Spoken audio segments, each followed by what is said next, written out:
So our sages say that God created the world to give goodness to the created beings. So is there here a possibility in this world to live a good life, a life that's filled with pleasure? But of course, someone who hasn't yet experienced this, hasn't yet experienced the life of Torah and mitzvot, is not able to feel that God is good. Is not able to understand and feel that the entire intention of God in creating the person was only to give the person goodness. Because someone who isn't keeping the Torah and the mitzvot according in the proper way actually is feeling suffering. And the reason is simple, because God created all of reality. God created the laws of nature, that someone who goes against the laws of nature then hurt themselves. In the same way, the spiritual laws of Torah and the mitzvot were created, that someone who goes against them is hurting themselves. So there's no other advice except to go and to keep the Torah and the mitzvot. And this is what's written in the Torah. See that I have put before you the life and the good on one side, and death and badness on the other side. In other words, before the giving of the Torah, we didn't have only the death and badness. As our sages say, that those who are evil in their life, it's as though they are dead. Why? Because they're not experiencing the goodness, they're experiencing the suffering. Because what they need to suffer through in order to survive isn't worth the little bit of pleasure that they experience in life. A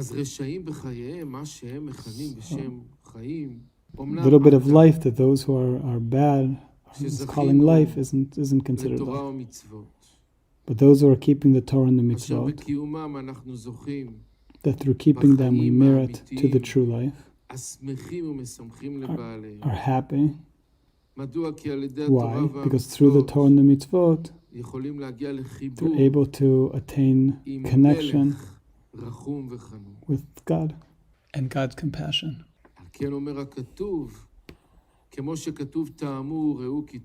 Like the sages say, taste and experience and feel that God is good.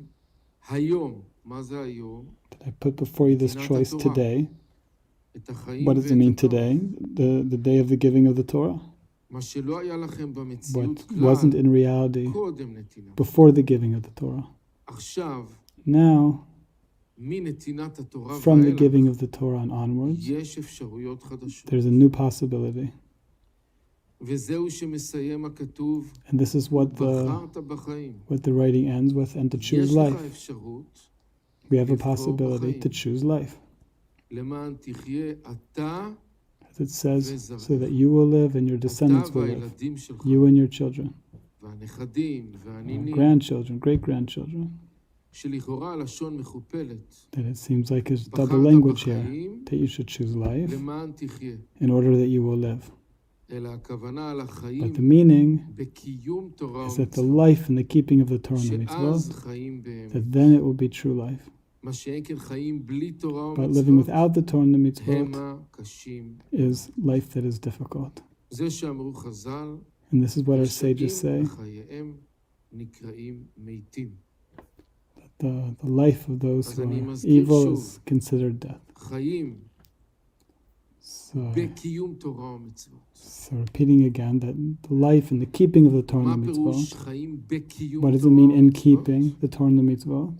It means that the Torah and the mitzvot include within them that which is a revealed aspect of them and the hidden aspect of them, keeping the practical matters and keeping the inner matters. Because belief in God is one of the mitzvot, one of the spiritual practices.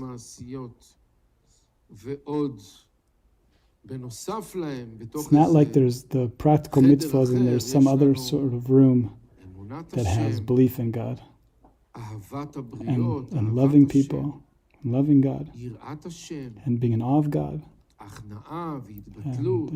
and humility.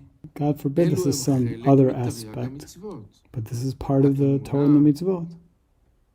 Having awe and love, this is part of the spiritual practices. But it's the inner aspect. And this is what it says in the Torah, in order that you and your descendants will live. Meaning that living without Torah, not only does a person not have pleasure themselves, they're not able to give pleasure to others. And a person doesn't have pleasure from their children because their life is also difficult.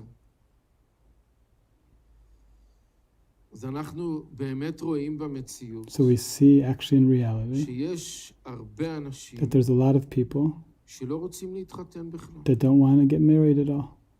The idea of having a family with children has turned to be in our generation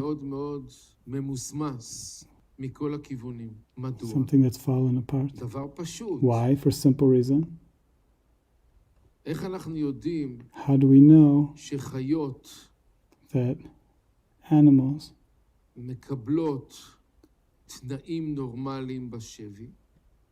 How do we know if animals are having proper conditions when they're in captivity or when they multiply? But if we have animals in captivity and we don't give them the right conditions, then they won't bring children. They won't have children. Why? Because they're not enjoying their life. And if they don't have enjoyment in their life, so the whole system of reproducing is not fitting.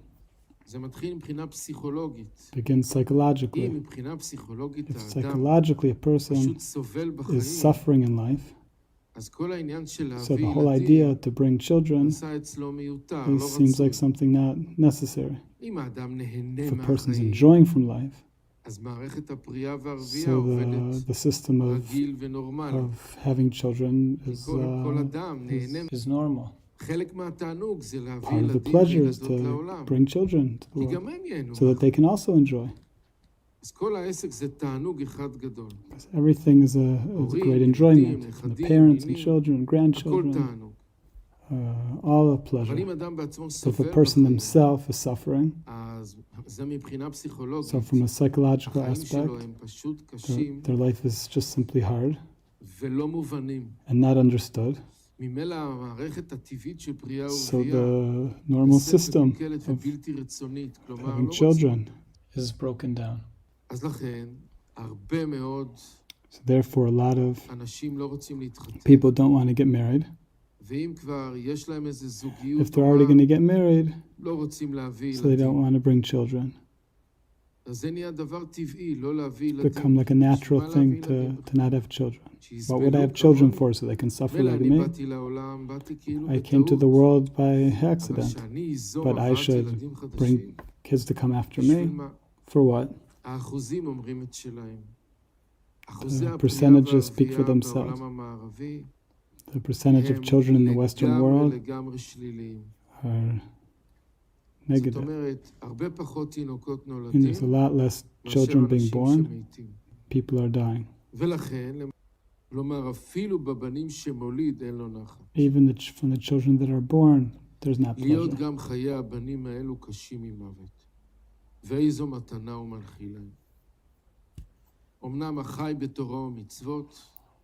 But one who's living in the way of Torah mitzvot, not only can they enjoy from life itself, but they're even more happy to give birth to children and to pass on to them the goodness of life. Because a person has an extra enjoyment in that they're causing their children to enjoy. אז זה סימן, זה פשוט סימן שאם אדם נהנה להביא ילדים Person is לעולם, enjoying to bring children into the world, סימן שהחיים שלו טובים. it's a sign that their life is אבל good. אם אדם מביא ילדים לעולם, But if a person's bringing ואחר כך kids into the הוא world חי בכעס and is living ובכאבים, with anger and לא מפסיק לריב עם הילדים doesn't שלו, stop from fighting with ועם the kids הנכדים שלו, and with their grandkids, אז הוא מתחרט על כל העסק. so the בשביל מה הוא person's מביא sorry ילדים לעולם? about אין לו bad מהם שום children. נחת. יש הרבה So אנשים then I said this, like I said, there's a lot of people שמעדיפים לא להביא ילדים לעולם. prefer not to bring children into איך the world. אמרה אחת מהשדרניות המפורסמות ביותר One of the famous בטלוויזיה, people on television said, כבר עברה את גיל 50 מזמן, past the age of 50, ולא התחתנה, and didn't get married, אהבתי לעשות את מה שבא לי. and said, I love to do what came to למה אני me. צריכה להביא ילדים Why do I שיגבילו need to אותי? bring זאת הבחירה שלי. kids into the world? It's my אני לא choice. רוצה ילדים, כי אני לא רוצה I don't want kids because כל מיני יצורים שיגבילו אותי. they will ואני limit גם me, לא רוצה בן זוג שיבגוד בי. and I don't want to have a spouse that will. אז יותר be ויותר האדם problematic for me. מסתגר לתוך עצמו, So more and more just go into, בגלל שהוא לא רוצה להיפגע, the מנתק person את goes more עצמו and more just into themselves because they don't want to have trouble with anything outside of מחברה, themselves, משפחה וכולי, family and etc. בשביל לא להיפגע. So why all those למה troubles? האנשים האלו יגידו שיש להם חברים וכולי, אבל החברים האלו זה טוב People say בשביל they have friends, but לדבר those בטלפון friends are קצת, good איזה for חצי speaking on שעה the או מה, phone for half an hour או לשבת באיזה or מקום, to sit somewhere together, לאכול משהו, eat something. אחר כך אתה חוזר But לקונכייה afterwards, you שלך, return to your own space, לשקט שלך, in your own quiet, אף אחד לא יכול להתערב לך nobody בחיים. to bother you in your life. כל זה מעיד This is על חיים showing שאין בהם תענוג of a והנאה life that אמיתיים. doesn't have real pleasure.